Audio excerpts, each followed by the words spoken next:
আইফোনে screen recording তোমরা কিভাবে ব্যবহার করবে সেটা আজকে তোমাদেরকে দেখাবো, এবং যারা iOS 18 ব্যবহার করছো তারা কিভাবে স্ক্রিন রেকর্ডিং ব্যবহার করবে সবকিছু আজকে এই ভিডিওতে দেখাবো। তো ভিডিওটা পুরো দেখতে কি করে নিতে হবে, তার জন্য আপনাকে আপনার ফোনের সেটিংসটাকে ওপেন করে নিতে হবে। আপনার আইফোনের সেটিংসে গিয়ে এখানে নিচে স্ক্রল ডাউন করে নেবেন, তারপর কন্ট্রোল সেন্টার পেয়ে যাবেন। এখানে আপনি পেয়ে যাবেন, কিন্তু এখানে দেখতে পাচ্ছেন কিছুই নেই। তো আপনারা ভাবছেন যে এখানে থাকবে, কিন্তু এখন তো নেই। তার কারণ হচ্ছে এখানে আগে ছিল, যারা আগেই বললাম যে iOS 18 আসার পর থেকে এখানে কিন্তু সিস্টেমটা পরিবর্তন হয়ে গেছে।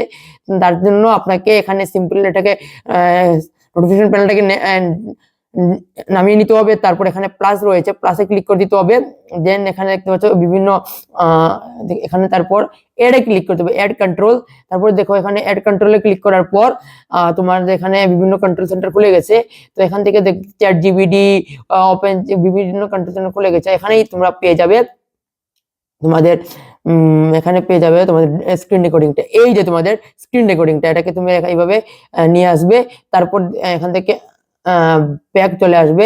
তো দেখতে পাচ্ছ স্ক্রিন রেকর্ডিং চলে এসেছে। এখানে আমি তোমার স্ক্রিন অন করে 3 2 1 তারপর স্ক্রিন রেকর্ডিং কিন্তু ইজিলি করতে হয়। আমি আপনাদেরকে দেখিয়ে দিলাম। তো কেমন লাগলো?